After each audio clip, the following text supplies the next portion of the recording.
తాకట్టులో ఉన్న బంగారాన్ని విడిపించి ఆ రోజున్న మార్కెట్ ధర కట్టి మిగిలిన డబ్బును మీకు అందిస్తుంది ఎస్వీఎస్ గోల్డ్.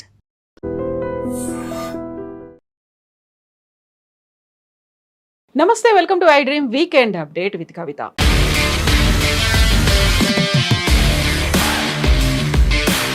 రాష్ట్ర రాజకీయాల్లో సరికొత్త పార్టీ వచ్చింది. అయితే ముందుగా అనౌన్స్ చేసినట్టుగానే పాత పార్టీ పేరుతో సరికొత్త ఎజెండా వచ్చింది.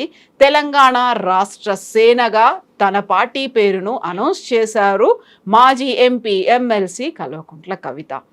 తన ఎజెండా ఏంటో స్పష్టం చేశారు, పాంచజన్యాన్ని పూరించారు. ఇప్పటి నుంచి కవితక్క కాకుండా కవిత అమ్మలాగా తను సేవ చేస్తాను, 3 కోట్ల మందికి అమ్మలాగా మారుతాను, సీఎం అయితే తాను ఏం చేస్తానో ముందే చెప్తూ వచ్చారు.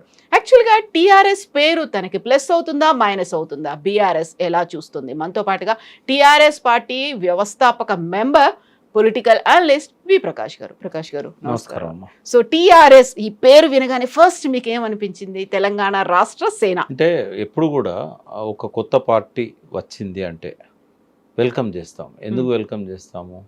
ఫస్ట్ ఇది ప్రాంతీయ అస్తిత్వంతో కూడిన పార్టీగా, ఆ తెలంగాణ పదాన్ని మూసిన పార్టీగా డెఫినెట్గా ఇంకొక ప్రాంతీయ పార్టీ తెలంగాణలో రావడం అనేది అవసరం. కాబట్టి డెఫినెట్గా దాన్ని గుర్తిస్తాం, అప్రిషియేట్ చేస్తాం. కానీ పుట్టుకలోనే బాల్యారిష్టాలు ఉంటే మాత్రం ఆ పాప ఎక్కువ కాలం బతకపోవచ్చు. బాల్యారిష్టాలు అనేటివి కొన్నిసార్లు పిల్లలకు ఉంటాయి. ఆ బాల్యారిష్టం ఏంటంటే అనైతిక పునాదుల మీద వెలసిన పార్టీ. నేను దాన్ని ఎక్స్ప్లెయిన్ చేస్తాను. అంటే మొదటి రోజు ఎవరిని ఏం అనాలనిపించదు, కానీ మీరు ఒక విశ్లేషకుడు నన్ను అడిగారు కాబట్టి చెప్తున్నా. ఎందుకు అనైతిక పునాది అంటే, ఒక ఏబుల్ లీడర్, డైనమిక్ లీడర్ కవిత. ఆమె తెలంగాణలో తనకు తానుగా ప్రజల్లోకి వచ్చి బతుకమ్మను, తెలంగాణ అస్తిత్వ ప్రతీకను ఉద్యమానికి జోడించి ఖండాలు దేశాంతరాలలో ఆ తెలంగాణ బతుకమ్మను తీసుకెళ్ళి ఉద్యమంలో మహిళల పాత్రను పెంచడంలో ఆమె కృషి ఉంది. దాన్ని ఎవరు తిరస్కరించలేరు, దాచిపెట్టలేని వాస్తవం. అంటే ఆమె ప్రూవ్ చేసుకున్నారు. తను బతుకమ్మ అంతకుముందు లేదా? బతుకమ్మ అంతకుముందు ఉంది, కానీ దాన్ని ఉద్యమానికి జోడించి మహిళలను ఇన్వాల్వ్ చేసే ప్రక్రియ 2006 తర్వాత ఆమెతోని ఎక్కువైంది. ఏ మీటింగ్ పెట్టినా కూడా బతుకమ్మ మాట ఆడించడము. అయితే ఖండాంతరాలలో తెలంగాణ ఉద్యమానికి బతుకమ్మ ఒక పెద్ద ప్రేరణ ఇచ్చింది. ఇదంతా ఆమె కాంట్రిబ్యూషన్. తర్వాత ఒక సాంస్కృతిక జీవధారగా తెలంగాణ చరిత్రను ప్రజలకు పంచడంలో ఆమె కొంత కాన్సన్ట్రేట్ చేశారు. పత్రిక పెట్టాలనుకున్నారు. అల్లం రాజయ్య లాంటి వాళ్ళను చాలామందిని ఆమె కొంతకాలం పాటు ప్రయత్నించి వెనక్కిపోయింది, మళ్ళీ ఎందుకో తెలియదు. బట్ తెలంగాణ జాగృతి సంస్థ తరఫున ఆంధ్ర మహాసభ ఆనాటి నిజాం ఆంధ్ర మహాసభ ఆ చరిత్రనంతా ఆమె గ్రంథాలుగా వేశారు. ఇవన్నీ కూడా ఆమె క్రెడిట్స్ అమ్మ. అంటే అటువంటి వ్యక్తి ఎవరికి వాళ్లకు మూలాలు ఉంటాయి. కేసీఆర్ మూలం తెలంగాణ, కవిత మూలం జాగృతి. తెలంగాణకు పర్యాయ పదం కేసీఆర్, కవితకు పర్యాయ పదం జాగృతి. అంత మంచి పేరును వదిలిపెట్టి ఈ టీఆర్ఎస్ అనే పేరును పెట్టుకోవడం అనేది ఒక అనైతికత.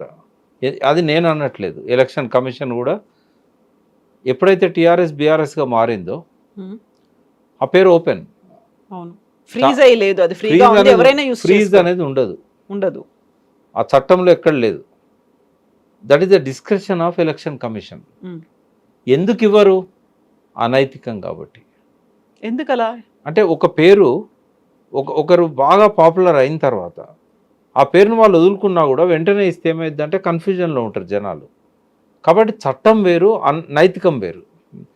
నైతికత చట్టానికి మధ్యలో చాలాసార్లు ఘర్షణలు జరుగుతూ ఉంటాయి. చట్టంలో ఉన్న ప్రతిదీ నైతికం అని అనుకోవాల్సిన అవసరం లేదు. బట్ నైతికం ఒక్కోసారి చట్టంతో సంఘర్షిస్తుంది. ఇక్కడ ఏమవుతుంది? ఇదే పేరు ఇవ్వడం వల్ల జనం కన్ఫ్యూజన్లోకి నెట్టబడతారు. పేటెంట్ యాక్ట్స్ ఎందుకుంటాయమ్మా? ట్రేడ్ మార్క్ ఎందుకు ఉంటుంది? ఇప్పుడు నేను ఒక హెల్త్ కేర్ కంపెనీ పెట్టడానికని సువిధ, సువైద్య అని ఇట్లా చాలా పేర్లు నేను వెతికాను. వాళ్ళు ఏమంటారంటే ఆల్రెడీ ఈ పేరుతో ఒక కేటగిరీలో ఉన్నదాన్ని మళ్ళీ మీరు కొంచెం అటు ఇటు చేసినా కూడా ట్రేడ్ మార్క్ అనేది ఇవ్వమంటారు. అయితే అది కమర్షియల్‌గా కావచ్చు, బిజినెస్ పరంగా కావచ్చు. ఇప్పుడు ట్రేడ్ మార్కులు, పేటెంట్లు పొలిటికల్ పార్టీలకు కూడా ఉంటాయా? అలా రిజిస్టర్ ఎలక్షన్ చేసుకొని ఉన్నారా? కమిషన్ ఇచ్చేటప్పుడు ఏం చేస్తుందంటే ఆల్రెడీ ఒక పార్టీ రిజిస్టర్ అయ్యి రికగ్నైజ్ అయ్యి కొన్ని సంవత్సరాల పాటు మనుగడలో ఉన్న తర్వాత హ్మ్. అది కన్ఫ్యూజన్ అవుతుంది, ప్రజలను కన్ఫ్యూజ్ చేస్తారు. ఇది ఒక మాల్ ప్రాక్టీస్ కింద తీసుకుంటుంది దాన్ని. చట్టంలో అట్లా లేకున్నా ఇట్స్ ఎ డిస్క్రిషన్. ఇప్పుడు తెలంగాణ రాష్ట్రం అంటే ఆమెకు దొరకదు, హ్మ్. ఇవ్వకూడదని లేదు రూలు. కానీ ఆ టీఆర్ఎస్ అనే పేరును తెలంగాణ రాష్ట్ర సేన అసోసియేషన్ అనే దాన్ని టీఆర్ఎస్ అని బిగ్గరగా పెట్టుకోవడం అనైతికత. హ్మ్. ఆ పేరు కింద అసోసియేషన్ ఎందుకు పెట్టింది అంటే ఆమె అప్లై చేసిన అప్లికేషన్లో టీఆర్ఎస్ఏ అని ఉంటుంది. ఆ ఏం దాచిపెట్టారు. హ్మ్. ఇదంతా అనైతికం కాదా? అంటే అనైతిక పునాదులు అవసరమా ఆమెకు? ఒక బాల్యారిష్టం అది. ఒక మంచి పునాది మీద ఎదగాలి ఆమె. తెలంగాణ ఆత్మ అంటుంది. తెలంగాణ ఆత్మను ప్రతిబింబించే విధంగా ఉండాలి. ఇప్పుడు గుంపు మేస్త్రి అని పేరు పెట్టుకున్న వ్యక్తి మేస్త్రిలాగా ఉండాలి, అంటే కట్టాలి. కులగొట్టడం మేస్త్రి లక్షణం కాదు. కులగొట్టడానికి బుల్డోజర్లు వస్తాయి, జేసీబీలు వస్తాయి. మేస్త్రి ఎప్పుడు నిర్మాణం చేస్తాడు. అది ఎట్లయితే అనైతికమో ఆ మేస్త్రి అనే పేరు పెట్టుకొని ఆ రకం కులగొట్టడం ఇది కూడా అంతే. ఇప్పుడు టీఆర్ఎస్ ఏ అని పెట్టుకుంటే టీఆర్ఎస్ఏ కొంతవరకు అర్థం ఉంటుంది. ఆమె పెట్టుకున్న పార్టీ అది. ఎక్కడ కూడా నాకు అప్లికేషన్ కనబడతలేదు. కాకపోతే తను అనౌన్స్ చేశారు, మాట్లాడారు కూడా. నేను ఇప్పుడు ఎలక్షన్ కమిషన్ దగ్గర దరఖాస్తు చేసుకున్నాను, వస్తుందనే నేను అనుకుంటున్నాను అనే మాట. అంటే ఆల్రెడీ ఆ ప్రాసెస్ ఎప్పుడో తను స్టార్ట్ చేశారనే కదా? అంటే టీఆర్ఎస్ అని పెడితే ఇవ్వకపోవచ్చు, టీఆర్ఎస్ ఏ అని పెట్టింది కాబట్టి ఇవ్వచ్చు అట్లా. కానీ ఈ రిఫ్లెక్షన్ ఏంటి? టీఆర్ఎస్ అంటే తన తండ్రి ఏ పునాదుల మీదనైతే ఉద్యమాన్ని నిర్మించాడో, ఏ పునాదుల మీద అయితే తెలంగాణ సాధించి దాన్ని బంగారు తెలంగాణ దిశగా నడిపించాడో ఆ పేరును సొంతం చేసుకోవాలనే ఒక దుర్బుద్ధి ఎందుకు అంటున్నా. హ్మ్. నీకు చేత కాదంటే అది అంటే అరువు BR తెచ్చుకోవచ్చు. ఇప్పుడు ఆ. నువ్వు నిజంగానే చేతగాని దానివి, నువ్వు అప్పుడు పెట్టుకుంటే నేనేం తప్పట. నువ్వు అట్లా కాదు కదా, నువ్వు ఒక గొప్ప డైనమిక్ లీడరు కదా, ఈ అరువు తెచ్చుకోవడం ఎందుకు అంటున్నాను నేను. నీ నీ సొంత ప్రణాళికతోని, నీ పాంచజన్యంతోని ప్రజలను కన్విన్స్ చేస్తూ తెలంగాణ ఆత్మలాగా, తెలంగాణ అస్తిత్వంలాగా ఎదగాలి కదా నువ్వు. నీకు అంత పెద్ద సంస్థకు నువ్వు లీడరు, నీ జాగృతి పేరుతో పార్టీ పెడితే ఎవరొద్దన్నారు? టీఆర్ఎస్ అనేది ఎందుకు అరువు తెచ్చుకోవాలి? ఇది అనైతికము అంటున్నాను నేను. మీరన్నట్టుగా అది ఫ్రీజ్ అయ్యలేదు, ఫ్రీగా ఉంది. బట్ అక్కడ ట్రేడ్ మార్క్ లాగా ఉంటుంది. ఇవ్వరు. టీఆర్ఎస్ ఏ అనేది కనిపిస్తుంది కాబట్టి టీఆర్ఎస్ కాకుండా టీఆర్ఎస్ దాని పది- ఏగా అనౌన్స్ చేస్తారేమో తర్వాత చేస్తారు. official గా. టీఆర్ఎస్ అయితే ఇబ్బంది ఏముండదు. ఉమ్, కానీ టీఆర్ఎస్ అన్నప్పుడు ఏమైందంటే ఆ అక్షరాలు అవే కనబడుతున్నాయి ఇవాళ ఉమ్, వాళ్ళ బ్యానర్లలో. అవును. టీఆర్ఎస్ అని స్పష్టంగా చెప్పింది ఆమె. చెప్పినప్పుడు అది అనైతికం. సో తెలుగులో అయితే తెలంగాణ రాష్ట్ర సమితి తెరాస అవుతుంది, ఇది తెరాసే అవుతుంది ఇంకా. ఏదన్నా కానివ్వండి, బట్ అది ఆమె లాంటి ఒక డైనమిక్ లీడర్కు శోభనిచ్చేది కాదు. ఇప్పటిదాకా కవితక్క అనేది ఉంటుంది. ఈ రోజు మాత్రం చాలా క్లియర్గా ట్యాగ్స్లో కూడా కవితమ్మ అనేది యాడ్ చేశారు. ఆ తర్వాత కూడా తను 3 కోట్ల మందికి నేను అమ్మలాగా ఉండబోతున్నాను, అమ్మకు తెలుసు ఏమవుతుందో, అక్కడ ఒక ఎమోషన్, ఒక సెంటిమెంట్ అనేది కూడా కనిపించింది. అంటే ఆమె ఆకాంక్ష మంచిదే, ఉమ్, కానీ ప్రజలు అమ్మ అని అనుకోవాలి కదా. ఎందుకు అనుకోరు? అది ఆచరణలో ఆమె నిరూపించాలి. ఒక అనగానే ఛాన్స్ ఇస్తే అనుకోరు కదా. చూపిస్తారు కదా. కాదు, శశికళ కూడా అన్నది జయలలిత తర్వాత నేనే అమ్మను అని. శశికళను అమ్మలాగా ఆదరించలేదు, ఉమ్, జయలలితను ఆదరించదు. కాబట్టి ఆచరణలో రుజువు కావాలి. పువ్వు పుట్టగానే పరిమళించదు, అది పరిమళించాలని కోరుకునే వాళ్ళలో నేను ఉంటా. ఉమ్. కానీ సో బెస్ట్ విషెస్ అయితే తనకి చెప్తున్నారు. 100% చెప్తాం. ఎందుకంటే నాకు ఇప్పుడు ఒక శత్రువు ఇంట్లో బిడ్డ పుట్టినా కూడా శత్రువును శత్రువుగా చూస్తాం, కానీ బిడ్డను శత్రువుగా చూడం కదా. రెండవది, తెలంగాణ ఆత్మను ఆవిష్కరిస్తున్నా అన్నది వెల్కమ్. తెలంగాణ అస్తిత్వం కోసం నేను నిలబడతా అన్నది. ఈ మధ్యనే నేను తెలంగాణ అస్తిత్వ వేదిక పెట్టి దాని చైర్మన్ ఉన్న వ్యక్తిని. నాకు ఇంకో తోడు దొరుకుతుంది అనుకుంటాం కదా. తర్వాత ఎప్పుడు కూడా గుర్తుపెట్టుకోవాలమ్మా, ఆమెకు రాజకీయం డెఫినెట్గా ఆమె చేస్తుంది. ఆమె రక్తంలో రాజకీయం ఉంది. ఆమె లాస్ట్ 1.5 డెకేడ్ జీవితంలో రాజకీయం ఉంది. 2 డెకేడ్స్, ఇప్పుడు 20 ఏళ్ళు అయింది ఆమె రాజకీయాల్లోకి వచ్చి. సొంతంగా ఎదిగిన మనస్తత్వం డెఫినెట్గా ఒక ఆభరణం అవుతుంది తెలంగాణకు. కానీ ఆమె లోపల చాలా చేంజెస్ రావాలి. ఫస్ట్ చేంజ్ ఏంటంటే ఆమె ఏ పేరుతో రిజిస్టర్ చేస్తే ఆ పేరుతో చెప్పుకోవచ్చు. బట్ టీఆర్ఎస్ ఖ్యాతిని తన ఖాతాలో వేసుకుందాం అనుకుంటే మాత్రం అది నెగటివ్ అవుతుంది ఫస్ట్. సెకండ్ ఏంటంటే తెలంగాణ అస్తిత్వం కోసం తెలంగాణ ఆత్మను ఆవిష్కరిస్తే నేను మిమ్మల్ని అడుగుతా ప్రశ్న, తెలంగాణలో ఏదన్నా అట్లాంటి పార్టీ ఉందా ఇంకోటి? ఎలాంటిది? తెలంగాణ ఆత్మను అస్తిత్వం కోసం పనిచేసిన పార్టీ. సో టిఆర్ఎస్ అదే పని టీఆర్ఎస్ చేసింది. ఒకటే కదా. కాకపోతే ఇంకేదన్నా ఉందా? ఒక పేగు బంధాన్ని తెంచుకున్నట్టుగా బీఆర్ఎస్ లోకి మారింది కాబట్టి తెలంగాణ ఉనికిని కోల్పోయింది, అందుకే ఓడిపోయింది ఒక్క అని. నిమిషం నేను అడిగే ప్రశ్న ఏంటంటే, ఆ. తెలంగాణలో ఆ ఒక్క పార్టీ తప్ప ఇంకో పార్టీ లేదు. చాలా మంది పెట్టారు కానీ ఏది నిలబడలేదు. ఇప్పుడు ఉంది అది ఒకటే పార్టీ కదా. పేగుబంధం అని అంటారు. పేగుబంధం అంటే తల్లికి బిడ్డకుండే సంబంధం ఉండాలి. నేనేం చెప్పదలుచుకున్నా అంటే, తెలంగాణలో రెండవ రాజకీయ పార్టీ తెలంగాణ పేరుతో వచ్చింది. నిలబడాలని కోరుకుంటున్నాం. ఎటువంటి సంబంధం ఉండాలి? పేగుబంధమే ఉండాలి. తల్లికి బిడ్డకుండే పేగుబంధమే ఉండాలి. అంటే కేసీఆర్తో నీకు ఎన్ని విభేదాలు ఉన్నా, తెలంగాణ నీ ఓటమికి కేసీఆర్ కారణమని నువ్వు అనుకోవచ్చు. నీకు ఇవ్వాల్సిన ఇంపార్టెన్స్ ఇవ్వట్లేదని నువ్వు అనుకోవచ్చు. నిన్ను బయటికి గెంటేసిండి ఏకపక్షంగానే అనుకోవచ్చు. అది ఆమె అభిప్రాయం. అది వాళ్ళ మధ్య ఏమేమి విభేదాలు ఉన్నాయో ఏమీ ఎవరికి తెలియదు. అది మీ ఇద్దరికి సంబంధించిన అంశం.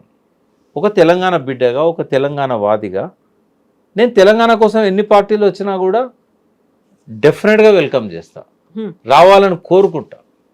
ఈ ప్రాంతాన్ని మీద బయటి వాళ్ళ పెత్తనం ఉండకూడదని కోరుకుంటా. కాంగ్రెస్ ఇవాళ రిమోట్ కంట్రోల్తో తెలంగాణ ప్రభుత్వాన్ని నడిపిస్తున్నది. అట్లాంటివి ఉండకూడదంటే ప్రాంతీయ పార్టీలే అధికారంలోకి రావాలని కోరుకుంటా. కానీ తెలంగాణ పేరు పెట్టుకొని ప్రథమ శత్రువుగా ఇంకో తెలంగాణ పార్టీని చూడడం అనేది అది మార్చుకోవాలి. అది శత్రువు అని ఎందుకు అనుకుంటారు? ప్రజలకు ఉన్నటువంటి లక్ష్యాలు, ఆకాంక్షలకి అనుగుణంగా ప్రభుత్వం పనిచేయలేకపోయింది. 10 ఏళ్ల పాటు నమ్మి అధికారం ఇచ్చిన తర్వాత ప్రజలు ఏం కోరుకున్నారో అది సాధించలేదు. సామాజిక తెలంగాణ రాలేదు అనేదే కదా కవిత చెప్తోంది. పాజిటివ్ ఆటిట్యూడ్ పార్టీ పెట్టే వాళ్ళకు ఉండాలి. కొత్తగా పార్టీ పెట్టే వాళ్ళకి ఎక్కువగా ఉండాలి. ఒక గ్లాసులో సగం నీళ్లు ఉన్నాయి. నీళ్ళ గురించి ఆమె ఎక్కడ మాట్లాడలేదు. తెలంగాణ వచ్చిన తర్వాత ఏదైతే సాధించారో అది మామూలు సాధన కాదమ్మా. అది నేను మీ ఛానల్లోనే ఛాలెంజ్ చేశాను. 78 ఏళ్ళ స్వతంత్ర భారతదేశంలో ఏ రాష్ట్రంలో, ఏ కాలంలో, ఏ ముఖ్యమంత్రి చేయనంత గొప్ప అభివృద్ధి, సంక్షేమం, ఆ 2 అంశాలల్లో మీరు ఏ రంగం గురించి అయినా మీరు తీసుకున్నట్టయితే కేసీఆర్ వాజ్ టాప్. అంటే ఆయన సాధించిన ప్రగతి అది మీరు ఏ ఫీల్డ్ అన్నా తీసుకోండి, నేను రుజువు చేయడానికి సిద్ధంగా ఉన్నా. ఎక్కడా జరగలేదు. అటువంటి గొప్ప ప్రగతిని తెలంగాణకి ఇచ్చిన వ్యక్తి ఆయనే. అనితర సాధ్యమైన పద్ధతుల్లో తెలంగాణ ఉద్యమాన్ని నడిపి తెలంగాణను సాధించిన వ్యక్తి ఆయనే. కాబట్టి ఆ వ్యక్తి మీద నోరు పారేసుకుంది. నీళ్ళ గురించి ఒక్క నిమిషం, పుట్టిన రోజే పాజిటివ్గా పోవాలి. ఆమెకు చాలా టైం ఉండే ప్రెస్ మీట్లు పెట్టి ఏ రంగాలలో కేసీఆర్ అనుకున్న సాధించలేకపోయాడు, తను సాధించబోతున్నది, ఇవన్నీ చెప్పడానికి చాలా టైం ఉంది. కానీ మొదలు పెట్టడమే తండ్రి మీద యుద్ధం. సరే, నీ తండ్రిని నువ్వు తిట్టుకో, నీ తండ్రిని నువ్వు తిట్టుకుంటే మాకేం అభ్యంతరం లేదు. కానీ నీ పునాదులనే ఈ వ్యతిరేకత, ఈ వైషమ్యాలు, ఈ స్పర్ధలు మాకేం అవసరం? అది మీ ఇంటి సమస్య.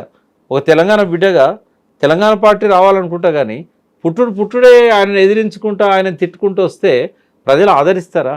తర్వాత సందర్భం వచ్చినప్పుడు ఒక్కొక్క రంగం మీద నువ్వు రివ్యూ పెట్టి కేసీఆర్ ఇట్లా చేయాల్సి ఉండే చేయలేదు చెప్పు, నువ్వు వద్దనను. ఫస్ట్ డే ఎవరైనా కూడా ఏం చేస్తారంటే తన ఎజెండాను ప్రకటిస్తారు, తను ఎందుకు పార్టీ పెట్టిందో చెప్తారు. కానీ ఇంకొకరి మీద వ్యతిరేకతతో పార్టీ పెట్టిండంటే దానికి చెల్లని రూపాయలు అన్నీ జమ అవుతాయి తప్ప చెల్లే రూపాయలు జమ కావు. అక్కడ తను చాలా క్లియర్గా చెప్తున్నారు. తన ఎజెండా ఏంటి, తన జెండా ఏంటి, తను ఎందుకోసం వచ్చింది అనే మాటలైతే చాలా క్లియర్గానే చెప్తున్నారు కదా. అంటే ఎట్లా ఉందంటే ఎలక్షన్ల ముందు ఇవ్వాల్సిన ఎలక్షన్ మేనిఫెస్టో 2.5 ఏళ్ళ ముందు చెప్తుంది ఆమె. నేను అధికారంలోకి వస్తే నేను వైద్యం ఉచితంగా ఇస్తా, విద్య ఉచితంగా ఇస్తా, రైతులు చాలా మంచి లక్ష్యాలు అవి. ఇవ్వాల్సిందే కూడా, ఇవ్వడం సాధ్యమవుతుంది కూడా. కానీ ఇప్పుడు కాదు కదా. ఎప్పుడు ఏం చేయాలనేది ప్రాధాన్యత క్రమం ఉంటుంది కదా. పార్టీ పెట్టిన రోజు అది ఎవరు ఎక్స్పెక్ట్ చేస్తారు నీ దగ్గర నుంచి? ఇవాళ ఉన్న విషయాల మీద ఏం చేస్తే బాగుంటుంది, ఎట్లా ముందుకు పోతే బాగుంటుంది, నీ రోడ్ మ్యాప్ ఏంది, నీ పక్కన ఉన్న వాళ్ళు ఎవరు, నీ నినాదాలు ఏంటి, నీ విజన్ ఏంటి, నీ మిషన్ ఏంటి, ఇవన్నీ ఉండాలి కదా. అది ఎవరో సరే లేరు సలహాదారులు. ఇప్పుడు మీరు నీళ్ళ గురించి అన్నారు. నీళ్ళ గురించి తన ఒక మాట చాలా అపరిపక్వతగా మాట్లాడారు. కాళేశ్వరం గురించి అందులో నేను ప్రశ్నిస్తేనేమో నన్ను వదిలేశారు, గుంట నక్కలని ఎవరైతే పందికొక్కులు ఉన్నారో వాళ్ళని పక్కన కూర్చోబెట్టుకుని మాట్లాడారు. కేసీఆర్కి పరిణతి లేకుండా పోయింది అనేటువంటి ఒక మాట. నాకు తెలిసి భారతదేశంలో కేసీఆర్ని అంత మాట అనే అంత పెద్ద యోధుడు కానీ, అంత పెద్ద పరిణతి ఉన్న వాళ్ళు కానీ ఈ భారతదేశంలో ఎవరు లేరు. ఒకవేళ మోడీ కేసీఆర్కు పరిణతి లేదంటే పరిణతి లేని ఆయన దగ్గర నుంచి 11 పథకాలు ఎందుకు కాపీ కొట్టామని నేను అంట. కేసీఆర్ను ఆ స్థాయిలో పరిణతి లేదు అనేంత టవరింగ్ పర్సనాలిటీలు ఎవరు లేరు ఈ భూమి మీద. ఎందుకంటే 78 సంవత్సరాల్లో ఏ రాష్ట్రంలో జరగనంత ప్రగతిని స్వాతంత్రం వచ్చిన తర్వాత 9.5 ఏళ్లలో చూపెట్టాడు.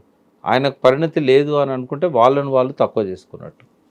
మొన్నటి దాకా సంతోష్, హరీష్, కేటీఆర్ వీళ్ళ గురించే మాట్లాడిన కవిత, వీలైతే కేసీఆర్ వస్తే నా పార్టీలో జాయిన్ చేసుకుంటాను అంటూ ఒక ఆఫర్ ఇచ్చినటువంటి కవిత ఇప్పుడు కంప్లీట్గా కేసీఆర్ మీదే డైరెక్ట్ అటాక్ చేశారు. అంటే ఇంకెలాంటి సంబంధం లేదు నాకు, నేను సపరేట్గా ఇండివిజువల్ ఎంటిటీ, నా పార్టీ ఎవరికి అసోసియేషన్ కాదు, ఎవరి మీద సాఫ్ట్ కార్నర్తో లేను అనేదే చూపించదలుచుకుంది. సాఫ్ట్ కార్నర్గా ఉండకుండా పర్వాలేదు, శత్రు వైఖరితో ఉండకూడదు.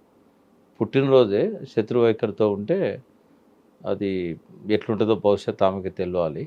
బట్ ఇవాళ మాట్లాడిన 2 మాటలు, నీళ్ళ గురించి ఆమె తప్పు మాట్లాడినప్పుడు నేను దాన్ని కరెక్ట్ చేయకపోతే నాకు తప్పు అవుతుంది. 2 మాటలు మాట్లాడింది ఆమె. పాలమూరు రంగారెడ్డి ప్రాజెక్టు ఆడ కుర్చేసుకొని కూర్చుంటే అయిపోయేది, వచ్చేది కుర్చేసుకొని కూర్చోకుండా ఔరంగాబాదు, మహారాష్ట్ర ఇవన్నీ తిరుక్కుంటూ కూర్చున్నాడు అని చెప్పింది. ఆమెకు పరిణతి లేదు అని చెప్పడానికి ఇంతకంటే బెస్ట్ ఎగ్జాంపుల్ ఏమో అవసరం లేదు. పరిణతి ఆమె వాడిన పదమే. కేసీఆర్ పరిణతిని ప్రశ్నించే ముందు నీ పరిణతి సంగతి ఏంది, ఎందుకు ఆగిందో తెలుసా నీకు పాలమూరు రంగారెడ్డి? ఇప్పటిదాకా ఆయన కట్టింది ఏ పద్ధతిలో ఎట్లా కట్టగలిగాడు? ఎందుకంటే ఎన్జిటి స్టే ఉంది దాని మీద, సుప్రీంకోర్టు ఆంక్షలు ఉన్నాయి. ఆయన ఒక అవకాశాన్ని వినియోగించుకొని ఇప్పటిదాకా కట్టగలిగాడు. ఏంటది? మిషన్ భగీరథ పథకం పెడుతున్నా, నాకు మహబూబ్నగర్కు నీళ్ళు ఇవ్వాలంటే నాకు రిజర్వాయర్స్ లేవు, నాకు ఆ రిజర్వాయర్స్ కట్టుకోవడానికి అనుమతించండి అని చెప్పి డ్రింకింగ్ వాటర్ని అడ్డం పెట్టుకొని సాధించిండు ఆయన. అదే సాగునీరు ఇవ్వడానికి ఒకవేళ 6 నెలల్లో మరి కేసీఆర్ ఇవ్వగలిగేవాడైతే రేవంత్ రెడ్డి 2.5 సంవత్సరాల్లో ఆ పాలమూరు బిడ్డ అయి ఉండి ఎందుకు ఇవ్వలేకపోతున్నాడు? దానికి ఏం అడ్డంకులున్నాయో తెలియకపోతే నీకు పరిణతి ఉన్నదని నేను ఎట్లా అనుకోవాలి? నువ్వు తెలంగాణ ఆత్మ అయితే నీ తెలంగాణ ఆత్మలో ఈ చిన్న విషయాలు కూడా నీకు తెలియకుండా పోతున్నాయంటే నిన్ను ఒక నాయకురాలుగా మేము ఎట్లా గౌరవిస్తాం, ఎట్లా వెల్కమ్ చేస్తాం? ఆడేంటి అంటే ట్రిబ్యునల్ ఇంకా విచారణ జరుపుతూ ఉంది, నీటి కేటాయింపులు లేవు. కేసీఆర్ కూర్చేసుకొని కూర్చుంటే వస్తుంది అమ్మది? ఇది ఒక అబద్ధం కాదా? పుట్టుకతోనే అబద్ధాలతో మొదలు పెడితే నీ జీవితము అబద్ధాల పునాదుల మీదనా, అనైతికమైన పునాదుల మీదనా నువ్వు ఎదగాల్సింది? ఆ ఇంట్లో ఒక వ్యక్తిగా, ఒక ఆడపడుచుగానే గౌరవిస్తా. కేసీఆర్ను సొంత అన్నలాగా, శోభక్కను సొంత వదినలాగా భావించిన వాడిని, కవితను ఒక బిడ్డలాగా, కేటీఆర్ ఒక కొడుకులాగా ఆ ఇంట్లో పెరిగిన వాడిని నేను. వీళ్ళు ఎదగాలని కోరుకుంటా, వీళ్ళు పుట్టిన తర్వాత పుట్టగానే పరిమళించాలని కోరుకుంటాం. కానీ అనైతిక పునాదులు, అనైతిక అబద్ధాలు ఇవన్నీ పక్కకు పెట్టాలి. అయింది నోరు జారింది. ఇప్పటి నుంచి ఏంటంటే అధ్యయనం చేయాలి ఇరిగేషన్ని.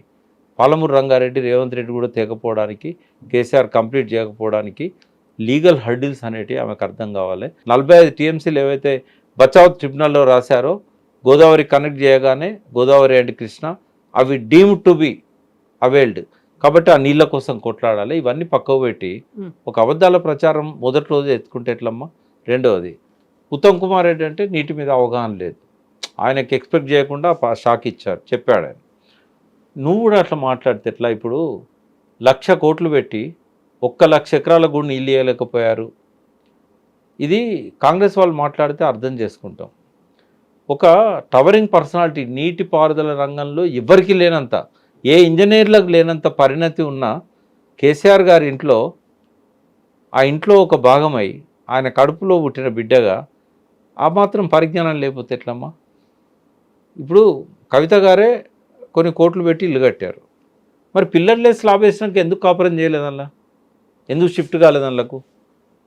మొత్తం గోడలన్నీ పెట్టి ఫినిషింగ్ అయ్యి కలర్స్ వేసినాక ఎందుకు పోయింది? కట్టింది కదా కోట్ల రూపాయలు పెట్టి పిల్లర్స్ వేసి, ఎందుకు పోలేదు అందులకు?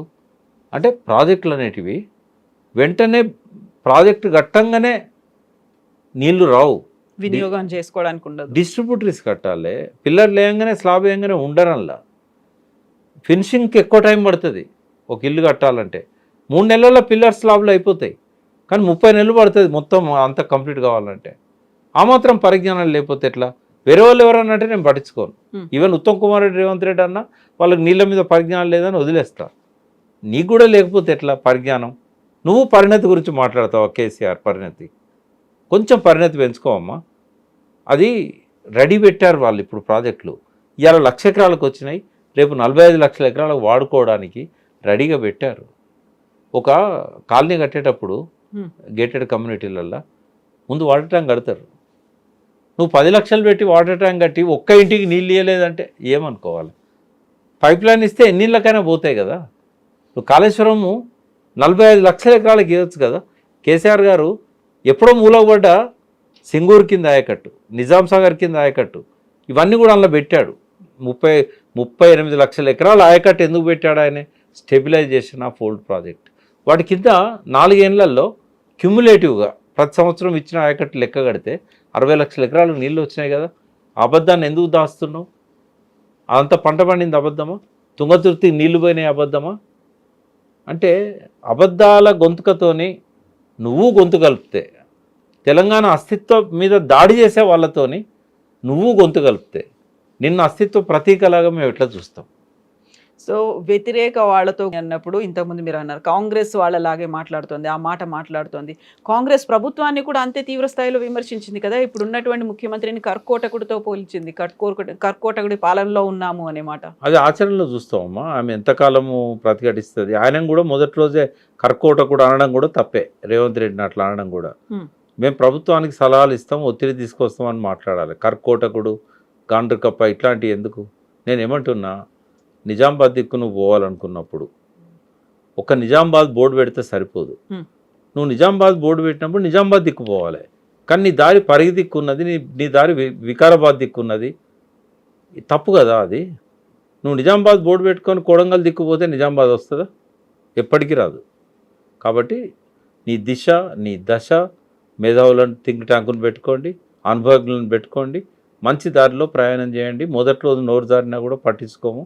బట్ రాబోయే రోజులలో మాత్రం కాలు జారద్దు, నోరు జారద్దు. ఇప్పుడు మేధావులు, థింక్ ట్యాంక్ ఇవన్నీ ఉన్నాయి కాబట్టి పాంచజన్యం అనే దాంతో 5 పంచవర్ష ప్రణాళిక అని ఇప్పటికీ మనం చెప్పుకుంటాం. పాంచజన్యం పూరించారు, 5 మెయిన్ అస్త్రాలతో తను ముందుకు వెళ్తున్నారు అంటే అవన్నీ ముందు ఆలోచన లేదా? తను ఇప్పటిదాకా వేసినటువంటి కమిటీలు కావచ్చు, చేసిన పాదయాత్రలు, వాటన్నిటికీ రిఫ్లెక్షనే పాంచజన్యం కాదా? అంటే మొదటి రోజు మాట్లాడిన మాటలల్లో ఆ విజన్ కానీ, ఆ సహృదయత కానీ అదంతా ఏం కనబడలేదు.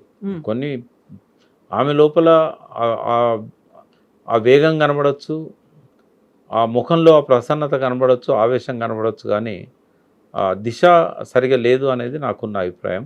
దిశను సరి చేసుకున్నట్టయితే దశ మారుతుంది.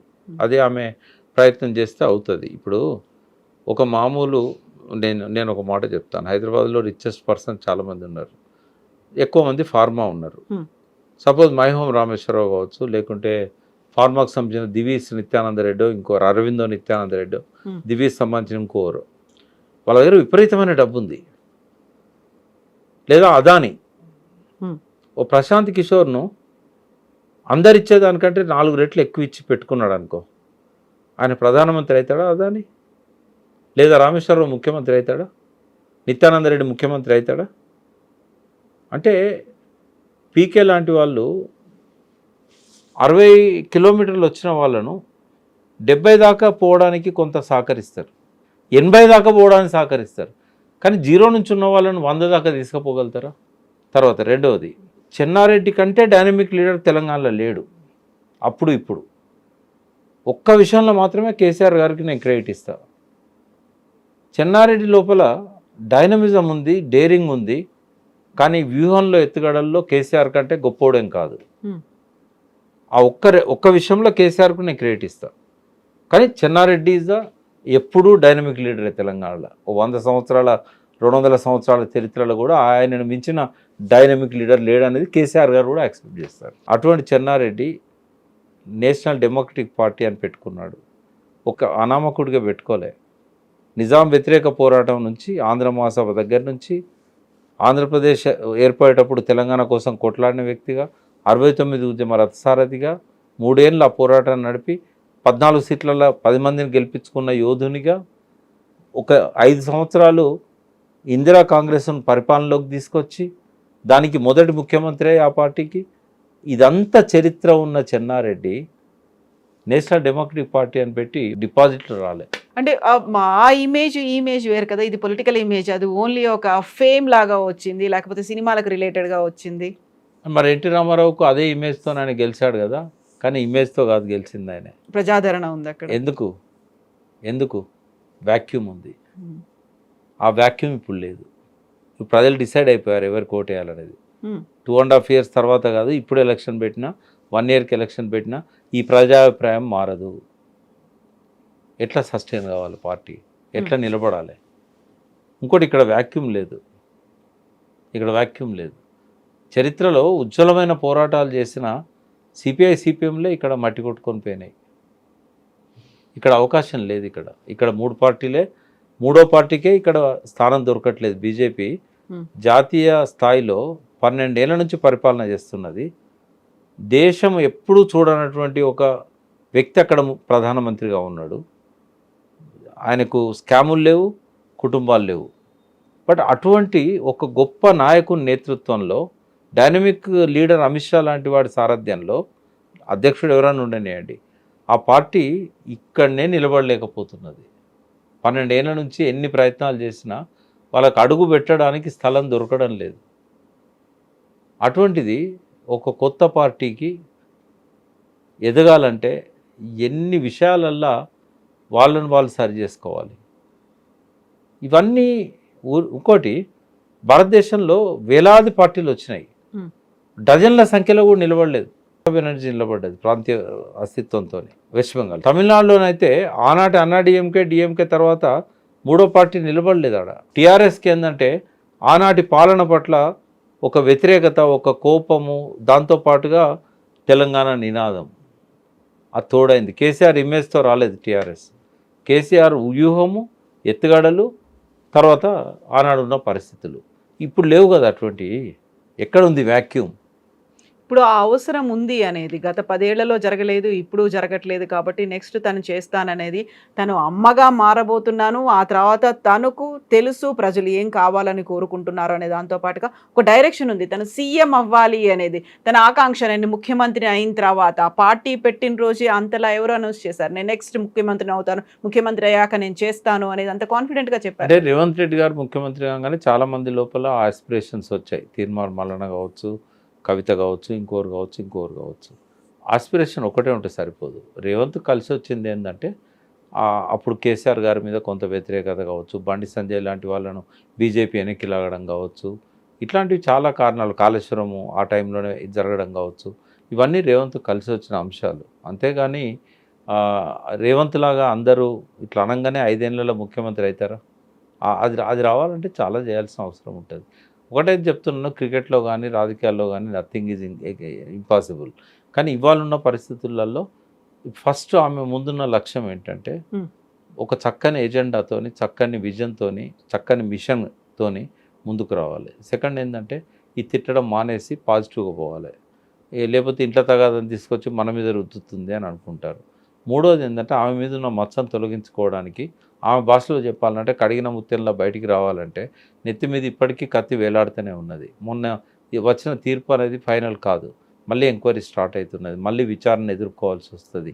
ఇవన్నీ కూడా ఆమె వదిలించుకోవాల్సిన అవసరం ఉంటుంది. క్లీన్ ఇమేజ్ ఆమెకు రావాలంటే ఇవన్నీ, ఈ ఆరోపణలు, ఈ నిందలు, ఈ కేసులు, ఇవి వదిలించుకోవాల్సి వస్తుంది. నాలుగవది ఏంటంటే, తరతరాలుగా రక్తంలో జీర్ణించకపోయిన ఫ్యూడల్ భావాలు, అన్ని కమ్యూనిటీల కంటే వెల్మ కమ్యూనిటీ మీద తెలంగాణలో ఎక్కువ ఫ్యూడలిజం ఉంటుంది. వాళ్ళ లోపల ఎక్కువ గ్రామాలలో ప్రజలను పీడించింది, సతాయించింది వెల్మ కమ్యూనిటీ. అది ఇప్పుడు జనరేషన్లో లేదు, కానీ వెనకటి చరిత్ర నేను చెప్తున్నా. అది ఎంతో కొంత జీన్స్లో ఉంటుంది. దాన్ని వదిలించుకోవాలి. ఫస్ట్ వదిలించుకోవాలంటే తిట్టుడు బంద్ చేయాలి. లాస్ట్ చెప్పదలుచుకున్నది ఏంటంటే, ఇప్పటి ప్రథమ లక్ష్యము పార్టీని ఫస్ట్ ప్రజల్లోకి తీసుకెళ్ళడానికి ఆ బాటలు పరచాలి. ఇప్పుడే అధికారంలోకి వస్తా, ముఖ్యమంత్రిని అయితే నేను పూర్తి విద్య ఫ్రీగా ఇస్తా, వైద్యం ఫ్రీగా ఇస్తా, ఉండనియండి. మీ మిషన్లో రాసుకోండి, అవి మీ ప్రణాళికలు రాసుకోండి.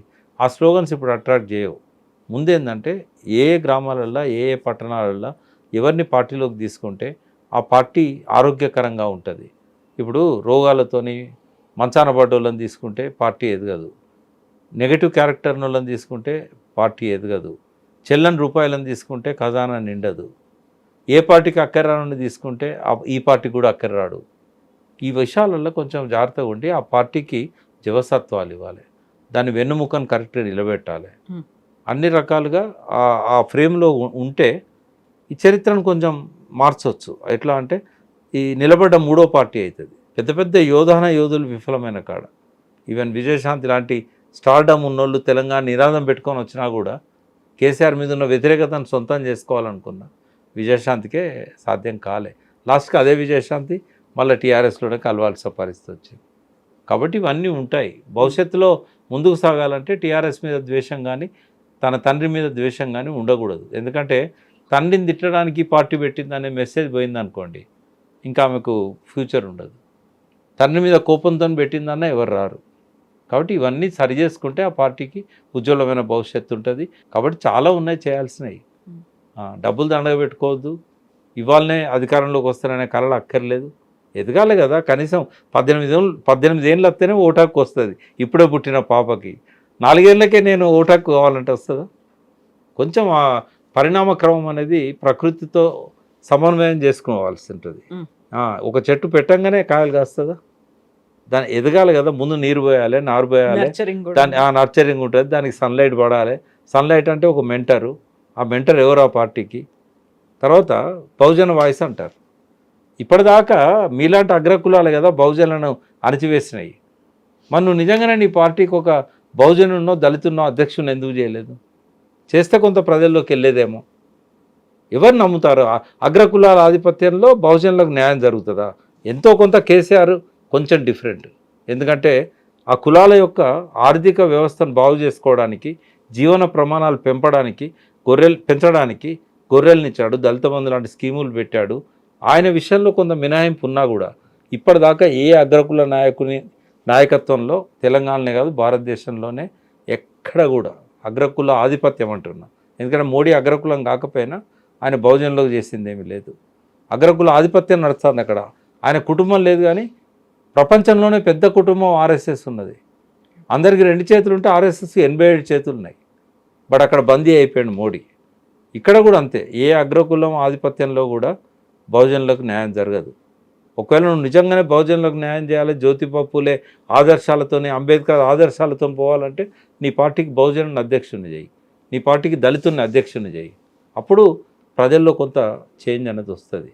ఇవన్నీ చేయకుండా నువ్వు ఫ్రీ ఎడ్యుకేషన్ ఇస్తానన్నా, ఫ్రీ హెల్త్ ఇస్తానన్నా అవి బాగానే ఉంటాయి, కానీ నువ్వు అధికారంలోకి వస్తావని ప్రజలు నమ్మరు. ఇప్పుడు ఆ పార్టీ ఎంతమందిని ఎమ్మెల్యేలను నిలబెట్టినా కూడా అల్టిమేట్గా వీడు గెలుస్తాడా గెలవడా, కవితను చూసి ఓటేయరు. వాళ్ళకు గెలుస్తాడా లేదా అనే దాన్ని బట్టి ఓటేస్తారు. కాబట్టి నీ సైన్యం గెలవనప్పుడు ఈ సైన్యం ఎక్కడ నిలబడుతుంది, ఈ సేన ఎక్కడ నిలబడుతుంది? చూద్దాం సేనాధ్యక్షురాలు ఏం చేస్తారనేది. మంచి జరగాలనే కోరుకుంటున్నాను. ఎస్ ప్రకాష్ గారు, థ్యాంక్ యూ సో మచ్ అండి. Thank you.